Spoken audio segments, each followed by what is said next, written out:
Hello, everyone. Welcome back to the Wellness Wave. I'm your host, Dan Trongone. I'm the fitness and wellness coordinator for the county. And today we have a special guest, Mr. Marcus Harris. Long time no see, buddy. How you doing? Hey, Dan. How's it going, man? I'm excited to be here. Yeah, we're in for one today. That's it. So, folks, today we are going to talk about GLP-1s.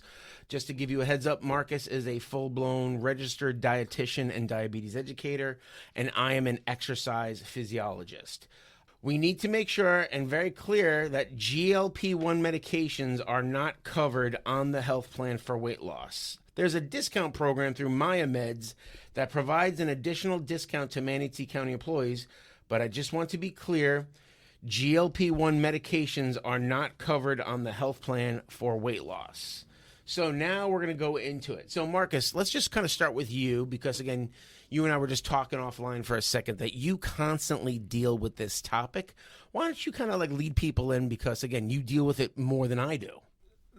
Like many people who know people and many people probably themselves have come across some type of ad.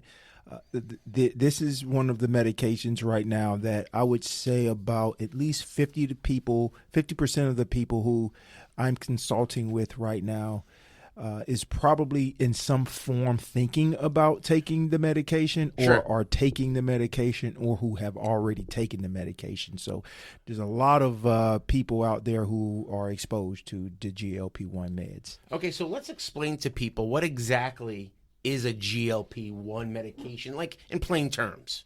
Yeah, so pretty much a GLP-1 medication in plain terms are drugs that mimic gut hormone, glucagon-like peptide 1. Okay. It's your body that already makes this after eating. So this hormone already is produced naturally into the body, but this is another enhancement. So it's kind of like hormone replacement therapy for the gut hormone. Typically, it's meant to treat. Originally, it was meant to treat diabetes type 2, but now it's widely used for weight loss in the Wegovy form, but the Ozempic form would be the type 2 diabetes form. Gotcha. And it's kind of funny. You're a dietitian and you're a diabetes educator and now another medication that you have to kind of deal with. So before we kind of get down the rabbit hole, just can you give your own opinion from dealing with clients that are on this? Do people feel like this is the magic bullet or magic pill and you kind of have to like pull them off the cliff a little bit? Or like what are you seeing as you talk to your customers regarding this? Yeah, so the people who are on it, some, I would say even the 50% of my clientele who are using GLP-1, I'd say there's 50% of the people who have plethora of information concerning like that Sure. fully know and understand because they've done their research. Right. And then there's 50% of the people who are taking it who are just flying by the seat of their pants. So, Right. I'm seeing it from both ends of the spectrum. As far as the type of people who are using GLP-1 medications. Right. So in your opinion, do you feel like people are like really hooked on that and they're kind of putting like the health objectivity second, meaning like, yeah, Marcus, I know you're a dietitian, but I'm just kind of walking through this so, I can find a way to get this medication? Or are you seeing people go, okay, this is just a tool, but I really need to talk to Marcus and get my eating under control? Like, what are you seeing? Yeah, great question. So, I'm catching it from all angles. So Okay. there's some people who are taking it from a exploratory standpoint, meaning they're just experimenting with the medication just to see if it will work. Right. They've kind of been on some type of diet pattern or food pattern that hasn't worked for them in the past, and maybe as a last ditch effort or just to see something new, they're trying GLP-1 just to see if it works for them. Right. And then there's people who are taking the medication with a clear view. I want to get these many pounds off, and then I'm going to stop. This is the reason why I'm using it, just to stimulate some form of weight loss that I want to get to this particular number, that it be 15 pounds or 20 pounds. And then their plan is to go with their own devices without having to use medication. Right. And it's so funny, right? Half of the population, I'm talking about all civilians, half of us are amazing, willing to do the work. And the other half, like you said, that, hey, I just want the quick fix. I just want to check the box. But as you know, it's kind of new, right? And there's a whole bunch of things that you and I are going to go down that rabbit hole. So I just kind of want to bring up like what I've kind of discovered, what's new that we should tell everybody. So the first GLP pill was for weight loss, and it was by the product was called Wegovy, which was FDA approved by December 2025, and it launched in January 2026.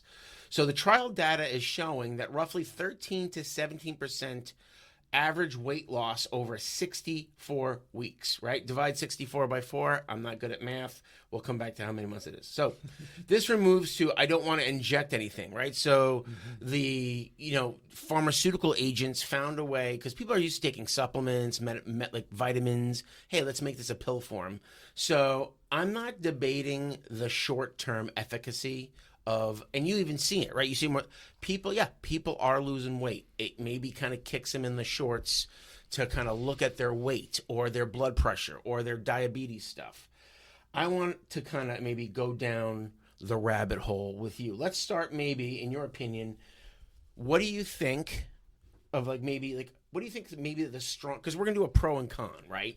What do you think is the strongest argument in favor for these medications from what you're seeing? Because again, you're dealing with normal people, but you're also dealing with people who have like legitimate metabolic sicknesses. Sure. So for people with obesity-related health risks like diabetes, heart disease, sleep apnea, the weight loss achieved is often larger and more sustainable than what diet and exercise alone produces for most people at the population level. Okay. Risk factors has shown for cardiovascular events in trial data. And cardiovascular is heart and lungs for the people that are not fitness oriented like Marcus and myself. So let me ask you this, right? Do you feel like these drugs, do they help people who've kind of maybe failed at dieting over the years? Do you feel like it's like maybe kind of like training wheels, a bike of good nutrition? Or do you feel it's kind of like it's just not working at all? I would say for most of the time, this is a real common talking point among prescribers. Okay. Appetite and food noise are partly biological. Right. Not purely willpower. For someone whose hunger signaling is dysregulated, the medication can quiet that noise enough for behavior change to actually stick. And that is the sticking point right there, no pun. Right, yeah. And the hormones we're talking about, again, I'm going to throw out some stuff that the listener doesn't, right? We're talking about ghrelin and leptin, right? Correct me if I'm wrong, right? Ghrelin grows your hunger, right? When you're getting those hunger pangs, that's ghrelin kicking and going, hey, like we're seeing some stuff in your blood, not enough blood sugar or nutrition. Boom, releases. Or like someone like me who eats everything under the sun, the body's like, hey, you know what, we're full, let's release leptin, this decreasing hunger hormone. But let me ask you this, right? People's hormones are kind of already dysregulated when they come to see you, right? Do you feel like when they take this medicine, the regulation of these hormones come quicker? Or I know that's what we just reviewed, but do you feel like the regulation of those hormones for the body and mind, right? When you go step by step and slowly, do you feel like the tools you provide your customers stick more and the body agrees with it more? Or do you think you're in a run for your money with these GLPs? Does that make sense? Yes. If I'm answering hearing your question correctly, I guess, when it boils down to the GLP-1 and the hormone regulation that it's providing, how it combats and compares to leptin and ghrelin, which is the hunger satiation kind of opposite ends of the spectrum hormone. Right. So it's like a teeter-totter. Correct. So one thing about the GLP-1, it's more of like a intestinal gut hormone that's released, and the leptin and the ghrelin is kind of more so specifically to the stomach. Okay. Like that's what those cells are. So it's kind of like playing parlay with each other, if you would. So that GLP-1 is one of those meds that are going to trigger satiation directly to the brain. Say that one more time. That GLP-1 awesome. is one of those signaling hormones that are going to talk specifically directly right to the brain. Okay, so you're skipping some nervous system stuff. So you're not waiting for the body in the stomach, like you said, to break down and do its thing. You're literally kind of like skipping the ranks of. That's it. Okay, that makes sense. That's it. So, it's going to, when you eat something, for example, those hormones are going to, of course, you got your leptin and ghrelin. Those are going to be after some time. Those are when those are going to be most effective. Right. So if I haven't eaten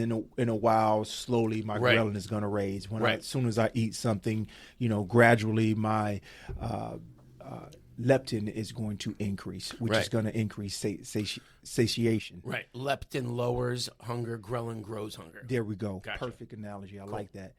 This GLP-1, on the other hand, this guy is saying as soon as food comes into that intestine, Sure. that ghrelin, that GLP-1 glucagon-like peptide 1, it's telling the brain, whoop, hey, let's start signaling that we are satisfied. Meanwhile, there might be not even food in there.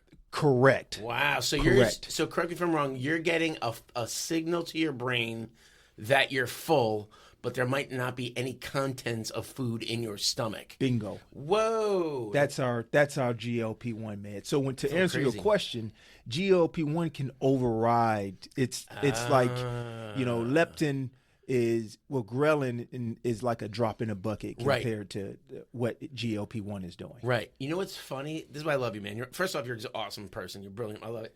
But you helped me realize a lot of crazy stuff too. Did you ever hear, and you probably have, I'm probably saying it wrong. Did you ever hear of the term called dysregulation of appetite?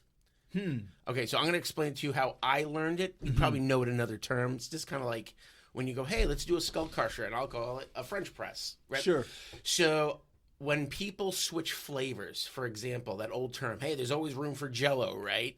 So I think when people like me who indulge in food, but it's the same flavor over and over, right? Hey, it's salty or it's sweet or it's whatever it is, it's the same thing. The minute I switch flavors, my brain short circuits and thinks I'm on empty. Okay, and the scariest thing I've ever seen, the reason why I'm bringing this up, because it's literally the opposite end of GLP-1. So did you ever see the TV show Man vs. Food? Yes. So there's the guy Adam. He was challenged with eating an 8-pound ice cream sundae out of a kitchen sink. So he's eating it, and what's ice cream? It's just sugar and sweet, right? And he was getting full and bored. Guess what he did in the middle of the contest to make him win? He asked for a plate of hot, salty fries, ate it, and he felt like his brain short circuit, and then he was able to finish the ice cream. Interesting. It's called the neuro dysregulation of appetite. So I think what I just explained is the opposite end of what GLP is doing. And in my opinion, this is a case against it for me, right, is why am I messing with the software and the hardware? Because it's going to be with me for the rest of my life. And I'm worried about if I create this kind of short circuit that I won't be able to continue or I will just take a lot more to correct that dysfunction.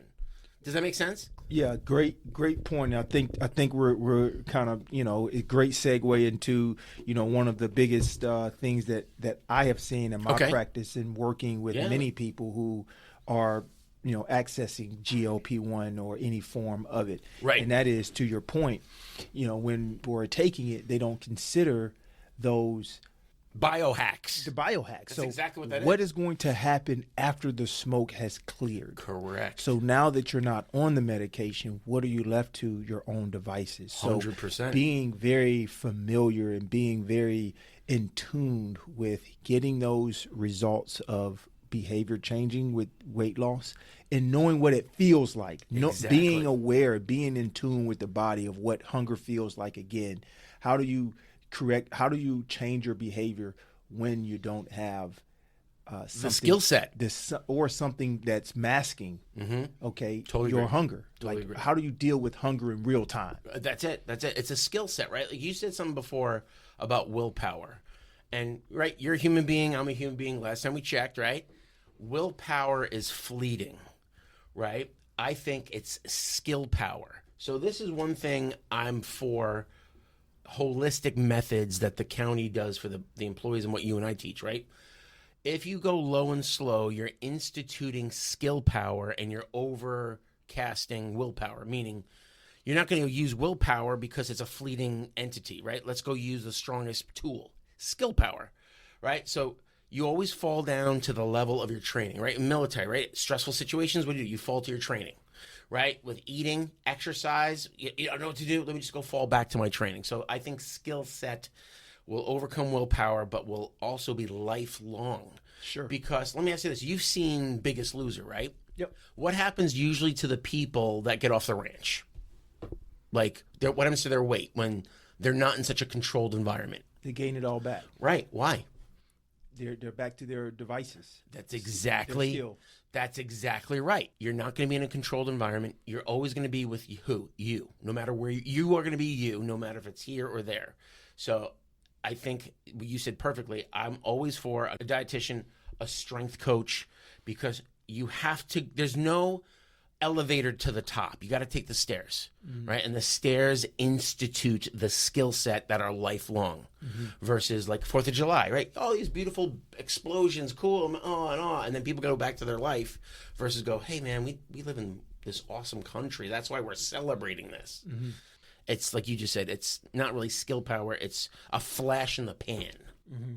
So yeah, I mean, when it comes to for or against, if and this is just only my personal opinion on it. Like, now, this isn't anything clinical. It's just from what I've seen. Of course. The fact that even when I'm bodybuilding, I chose the route of being a natural bodybuilder, meaning that I don't need any performance enhancing drugs to create this physique that I want. I want the real thing. So along with weight management and weight loss, it's very nice to do it naturally, right? Because you have the real thing. Right. What is the real thing? I have leptin that you talked about. Sure. I have ghrelin that you talked about. Right. Those are the hormones in the gut that check your hunger and your satiation. Right. I want to know what those hormones feel like along the process. So lot like with GLP-1, it's a false sense of what your function is going to feel like when you're inundated with locking in and changing your behaviors. Make your behavior changes with the hormones that you have naturally on board so that when the results come, you don't have to do anything different. You don't have a new way to figure things out when you come off of the medication. Right. I love it. So let me ask you this, right? In the short term, right, there's definitely got to be some sort of like health positivity, like benefit, right? For people who are like taking this, let's say you're just dealing with your typical American, right? They're eating a standard American diet, sad. They're very inactive. They're doing nothing. But like, are there any health benefits beyond, like just losing weight? If somebody's doing nothing and they do this GLP stuff, are we seeing anything? So, with GLP-1 medications and holistic weight loss, for discussion purposes only, not medical advice. Right. This is not medical 100%. advice. Listeners should consult with their own physician or registered dietitian before starting or stopping any medication. Right.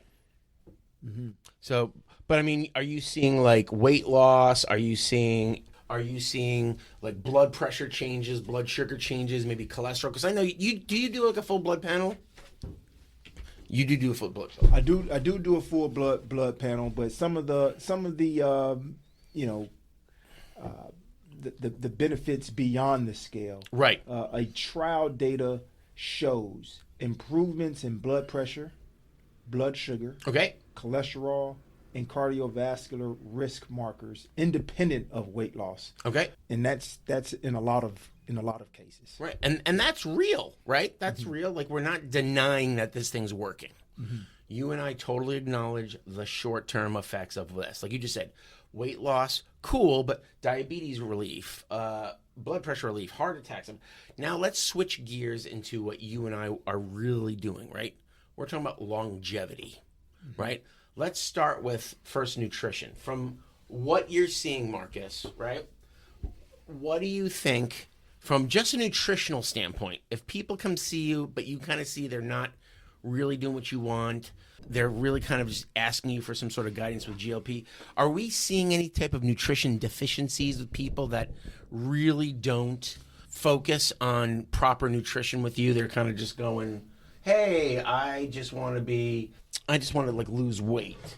For example, right? Is there a nutrition deficiency risk? That's the biggest thing I'm looking for. Yeah, From so your world. yeah, absolutely, man. So one of the biggest things is what I'm seeing is people are not eating enough protein. They're not eating enough fiber. Right. They're not getting enough micronutrients inside of their food plan, and they're doing this because the GLP-1 is able to leverage the nutrition in such a big way that people take the easy route. And a lot of people will tell me, this is quote, I can push play on this every day. Right. They say that the medication, I just don't have an appetite. Right. I just can't remember to eat. And I tell you, I'll be the first and foremost. I'd rather a person be gaining weight than losing weight in that way. That's malnourishment. That's bone mineral density. That's lean body mass deterioration. We're probably better off with some extra fluff than less muscle mass. Correct. Right. Even large men or women have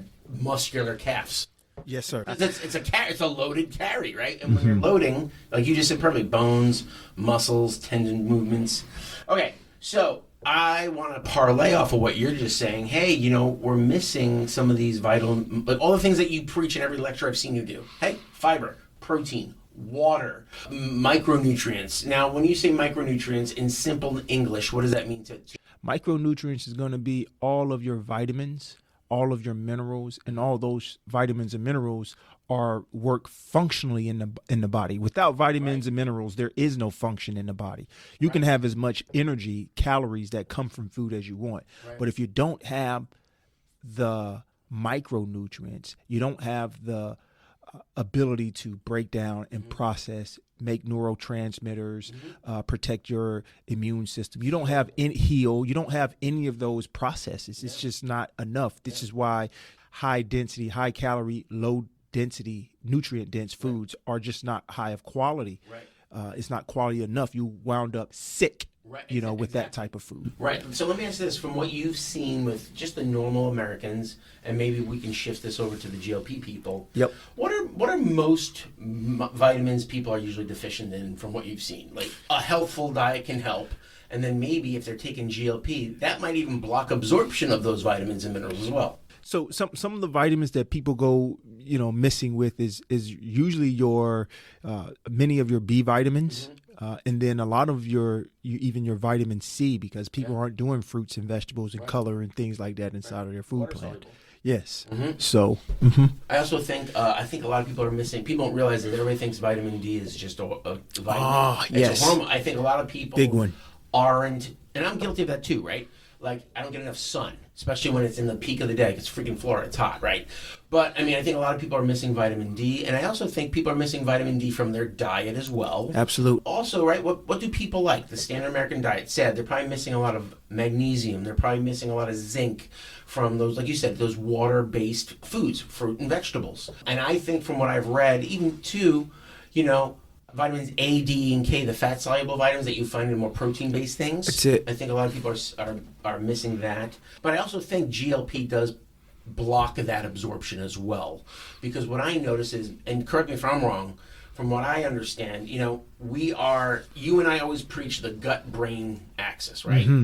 So let me ask you this. This is just totally anecdotal between you and I. We're just brainstorming right now. If somebody has poor nutrition, right, their body can't absorb the nutrients we just talked about, do you think they'll be running optimally brain-wise? Absolutely not. Like it takes a whole function to work. Correct. So vitamins and minerals are functional for the body. That's why we call it functional food. That's exactly right. So if somebody's in a deprived functional state, do you think they have a high ability to learn the skill set that we're trying to teach them? No, when people are kind of attached to the scale per se, all money they say is good money, but we know that, we have to really dive in and see the biggest picture. There's nothing like getting results, i.e. weight loss, and losing a ton of lean body mass and just becoming malnourished. It's just not a good set for us. So I want to kind of capitalize what you just said, that lean mass, right? Check this out. What is it? The American Society of Orthopedic Surgeons, They did a study with 73,000 participants over 5 years, okay? So people on GLP, yes, they're losing weight, but with this recent study, this is 2026, by the way, people were losing 45% of their lean mass because they weren't eating anything, number one. Number two, they don't have the guidance from a dietitian like yourself. But the big thing is people weren't weight training. Right. Nothing gives you the biggest bang for your... Everybody loves doing cardio. Everybody walks. That's cool. I like it. But if I had to pick one form of exercise, and that's you and me talking to the choir, right? I can get bone strength via weightlifting. I can maximize my muscles via weightlifting. I can do flexibility by doing full range of motion weight training. If you want to circuit train, you can get heart training. But the biggest thing is now that this GLP is arising, they're losing 45% of their muscle. And you know this, right? The biggest biomarker of health functionality is lean mass. Preach. The more lean mass you have, your immune system's functioning. You have less risk of injury. Your cognitive functions are up, right? Look at me. I'm a 265-pound dude. Can I lose a lot of fat? Yeah. But if I didn't weight train, I'd be like 60, 70 pounds bigger, right? So I mean, what do you think? I think the biggest concern, like you just said, is muscle and lean mass, right? And then the sad part is what happens, let's kind of go into your version. Like, what happens when people stop taking it? Yeah, when people stop taking it, it's unfortunate. Many people just don't have the tools and sustainability of their habits when they got those results. 100%. So they're getting, and here's the truth that nobody wants to talk about, Dan. GLP-1 is no different than achieving initial weight loss. Say that one more time. GLP biggest track record right is initial weight loss. Okay, that's like somebody going on a low carb diet. Correct. Initial weight loss technically is any weight loss that you have achieved over a time that you put on it. Say I want to say 10 pounds, 20 pounds in 10 or 20 weeks, say a pound a week. Right. Okay? That weight, and you're cool with that, right? 1 to 2 pounds a week. That's like a sustainable, safe, evidence-based weight loss. Perfect. Love, that's it. So 2 pounds a week is technically aggressive. That's a very aggressive weight loss. So here's the truth that nobody really talks about. It's not successful weight loss. This is evidence-based. This is not Marcus saying this. This is what the Academy of Dietetics and Nutrition. This is from the desk. It's not successful weight loss until you have achieved the weight loss and kept it off for at least 18 months. Oh, wow. That is successful weight loss. Wow. 18 months to 24 months is successful weight loss. Yeah. So what people are doing with this GLP-1 that we've seen is leveraging something, nutrition, i.e. nutrition, doing it with the assistance of GLP-1, and just getting a whole bunch of initial weight loss. But again, what you asked the question, what are you seeing that most people do? What happens right after they come off of the medication? Where they're left to their own devices, hunger, leptin, and ghrelin comes back. They don't have the GLP-1. Now it's in normal flotation. And now you have to deal with trying to hold those results that you have with the tools that you've created. So you're trying to, that was beautiful. That was so beautiful. You're trying to achieve what you currently have because you didn't earn it. You don't have the skill set. And here's the crazy part. Do you know people gain back roughly 50 to 60% of their weight that they lost? And that weight that they lost was mostly from muscle.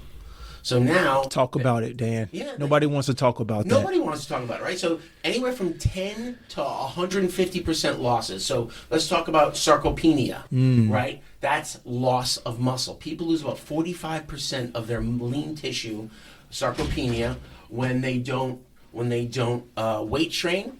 If they do this GLP-1, they lose 45%. Let's talk about osteoporosis. There's an increase of about 20% of osteoporosis from this GLP-1 over the 6-month period. And then there's a 150% increase in osteomalacia. So osteomalacia is like the precursor to osteoporosis, where the bones just become soft. That's right. And malleable. You don't want soft, malleable bones. You want like armor-plated, diamond-cut bones, right? And that's only going to be achieved through harder weight training. Yes. Right? And the research shows from the NSCA, National Strength and Conditioning Association, orthopedic surgeons, like we 100% need to weight train 2 to 3 times a week, bare minimum. And again, I think the biggest things that are happening with people is they have 2 things going against them. They're losing all their muscle when they go off the medicine, like you said. They're regaining all that weight back, and they're regaining it as fat because they lost all their lean tissue. That's it. And then they're dealing with the stuff you have to help them. Like, you have a nutritional deficiency. That's why you can't even heal. So, Marcus, have you seen any kind of common like side effects when people are taking these meds on top of the stuff that we're talking about? Absolutely. I get whenever I'm having calls, this is an everyday thing. You know, I hear that people are experiencing nausea, some people even vomiting, constipation issues, diarrhea. Most of those during dose escalation. So when the doctors or physicians are increasing their dosage, for example, that's when the people are experiencing this the most. And then they're upset. You know, they're saying, well, I want to go back down to the other dosage. So it's kind of just that circle and that kind of repetitive motion that's happening. Less common, but even more serious is pancreatitis and gallbladder issues, and all a boxed warning around thyroid C cell tumor risk. So I think the itis is inflammation, right? Correct. So that's what they're pretty much saying, and getting inflamed. So it's like, kind of reminds me of those commercials like you'll see on TV, like Jardiance or Wegovy or like all these. Hey, it does ... but then there's like a 5. I literally timed it, by the way. At the end of the commercial, time it. Hey, side effects are ... all the stuff you're listing. Marcus, do you know the side effects portion of that commercial took 5 minutes? Get out of here. I timed it. I was like, this is literally like 30% of the commercial.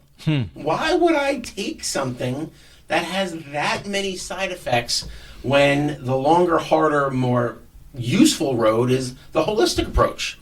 Yeah, it's tough, but I don't have to worry about itis, inflammation, right? So let me ask you this, Marcus. I think a holistic approach is the best versus being prescribed. I think they can work hand in hand, but what do you think, like a holistic approach, like what do you think the critique of how these drugs are being prescribed? I think my biggest critique of how the drugs are being prescribed is that they're being just handed out. They're being handed out, and a lot of people aren't under the right guidance of a dietitian. They're not getting the proper information. Now, for those who are getting the medication and seeking and having it in combination with a registered dietitian or someone to help them with the process or how to leverage nutrition. So, okay, you talk about this food noise. Let me help you build the habits around nutrition. Let me help you build the habits for long-term sustainable weight loss, not initial weight loss. Anyone could do initial weight loss. You can stop eating and get initial weight loss. You're just doing it with medication to make it a lot more easier for you. Right. And I think parlayed with, let's say somebody had the dream team. They had you and me.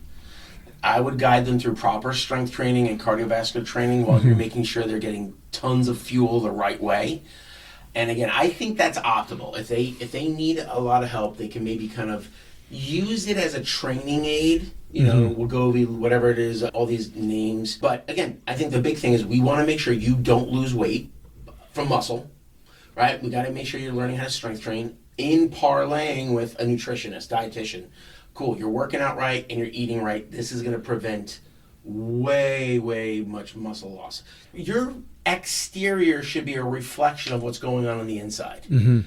What you see is a perception of your reality, right? So let's talk about this too. I'm a big money guy, right? Okay. Let's talk about what people are maybe spending on this drug of choice versus what they could be spending on either food or gym memberships. So for example, right, I just know the pill is roughly $149 a month. Let's say somebody goes, hey, Marcus, you know what, they're coming to see you for the first time, and they're bringing up GLP-1. And they're going, hey, Marcus, I'm spending $150 a month on this. What I want to do is, Marcus, what would you do if that person wanted to get off that pill? Now they have $150 back in their budget to spend on food and proper supplementation. Would that just open the doors, from your opinion, when you're designing meal plans or a supplement protocol? I personally think $150 a month back into your income of real food and supplements that work is like, I think that's life-changing. What do you think? If someone goes, hey, Marcus, I'm getting off of this, I now have an additional $150 into my nutrition plan, would you be like ecstatic? 100%, Dan. I'd tell them, I'd take them right over to the things that'll, some natural remedies that can warrant the same effects as GLP-1. And that will be fiber and protein. You want your natural GLP-1, you want to feel satiated, eat some more protein. You want to feel more satiated, eat some more fiber. So having those things, $150 freed up, heck, you can probably even have already pre-prepared food for $149. Just little things to think about when we are kind of coaching people as to making that shift away from GLP-1 back into their own resources. I'd highly coach them on, these are the foods that are going to give you some of those similar effects. Now, the only difference is when your smoke clears and you have all the results, the only thing you have to do differently is nothing. That's it. You just continue to do what you're doing. Yeah. That's it. And it's so funny, Marcus, you're a super athlete compared to me. But like, think about it, right? Like, if you're just trying to get somebody healthy who's not on GLP versus somebody who's has a diabetic issue that you also help them deal with, or they have a GLP issue, you're saying the same stuff. You're just changing ratios of things, correct? Absolutely. So it's not really rocket science.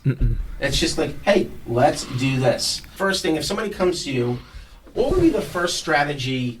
Like, what would you look at as far as when you're analyzing their diet?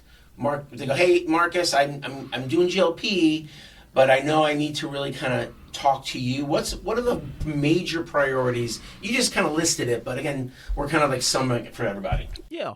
So, first thing first, we would entertain the idea of protecting muscle mass through adequate protein. That's number one. Making sure micronutrient needs are met despite reduced intake. Managing GI effects through food choices and helping clients build habits that will outlast any medication if they ever stop. I love it. So, and again, from an exercise standpoint, I would follow up with people again. What's the, I call it the murder. What's the minimum effective dose response we can give you? Bingo. To give you lean tissue and exercise, right? Oh, I don't have time to walk. No, you don't have time to not walk. Oh, I don't weight train. It's confusing. Well, I'm the wellness fitness coordinator. If you're on the benefits, I can give you a trainer that can meet you at your certain time of day, where you are, and with what we have. And you know this, Marcus. I think somebody should do whole body twice a week, bare minimum, if they're just kind of keeping their health, and they need to use heavier loads, right? I'm not saying heavy's relative, right? I'm not saying 100 pounds, 200, whatever is challenging for a person, about 10 reps or less, because we need those bones to flex. We need to tell the body, hey, we need to build muscle mass, right? And a lot of people are just simply not doing that. So that's why, from a holistic approach, and you and I have sung the praises, the benefits that Manatee County offer from a holistic standpoint are by far the best I've ever seen. Hands down. Hands down. 90 to 95% of things that kill a human being can be fixed with nutrition, exercise, mental health, and just simply sleep. I think that's the key. And then here's the cool part. I'm a budget guy, and I know you are, because you and I always talk about it. You can now allocate more resources frugally to obtain the healthiest nutrition. You can go buy a home equipment, or you could go get a cheap gym membership, and you can always maximize your own surrounding. Okay? Would you rather see somebody who starts GLP-1 therapy on day one, or after 90 days of holistic health training? Definitely after 90 days of holistic wellness training and just lifestyle efforts first. 100%. Yes. Is food noise a reduction feature, meaning like, hey, like I get less confusion, or are you seeing red flags where people are getting actually more confusion with food because of this medication? You want that food noise, people. Okay. That food noise is going to show you what it's like naturally. Food noise is natural. Hold on, before I cut you up, can you explain what food noise is in your world? Yeah, sure. So food noise would be just that hunger satiation that you get. It's like, right. You know, that inkling that pops in your mind when you're either one, bored, or two, you're actually really legitly hungry. Right. Okay. So how do you deal with that? So I believe that the food noise not be considered a red flag because it's natural. It's not going to go anywhere. It's natural. I think we should embrace that food noise, and I know I'm talking probably to the choir here because we're both on this. But what the food noise is inevitable. Right. You're gonna have, if you have a total silence of food noise. What skill set are we learning when the smoke clears? You get the results. Right. You're not gonna be on GLP-1 forever. Right. What are you going to do when you're faced with that food noise? Because it's going to come back, and it may come back with a vengeance. That's exactly right, man. Totally agree. All right, so let's end this on I want to hear your thoughts, and I hear my thoughts. We'll put it together. So, Marcus, let's talk about myth. What do you think, in your own words, is the biggest myth about these drugs today?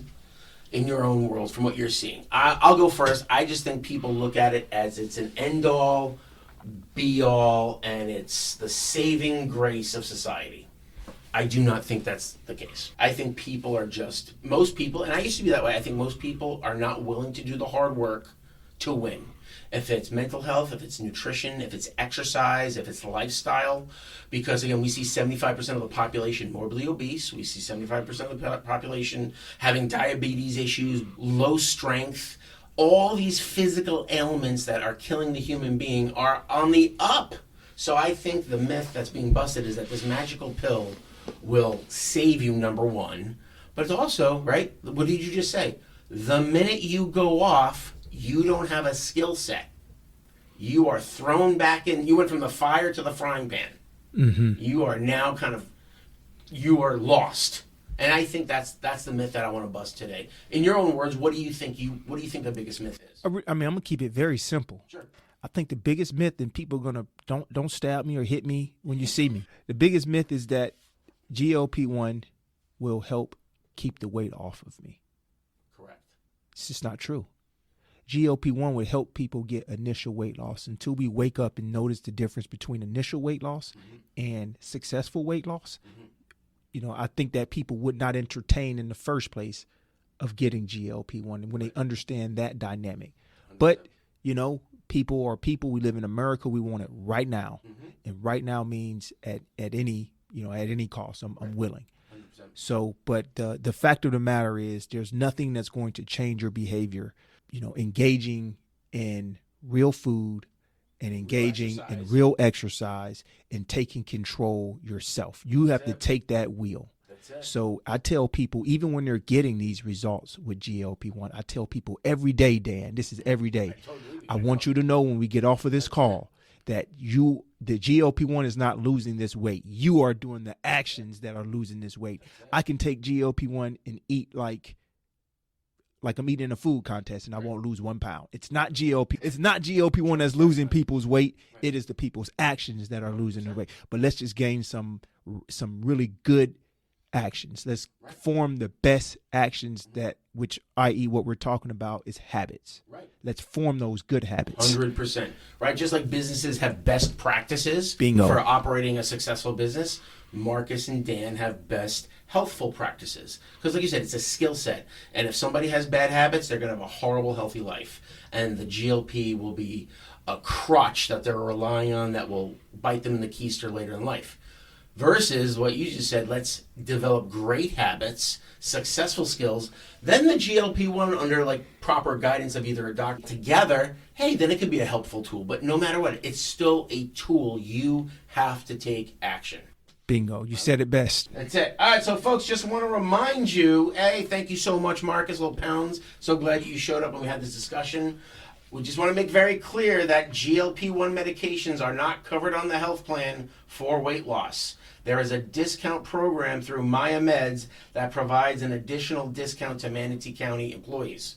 And remember, here's the sum of what Marcus and I just talked about. 90 to 95% of things that kill a human being can be fixed with sleep, exercise, nutrition, and mental health. And those are the give me 5 free to all the employees on the health plan. And that is the positive, happy skill set / habit that will be carried with you for the rest of your life with very minimal, if any, side effects.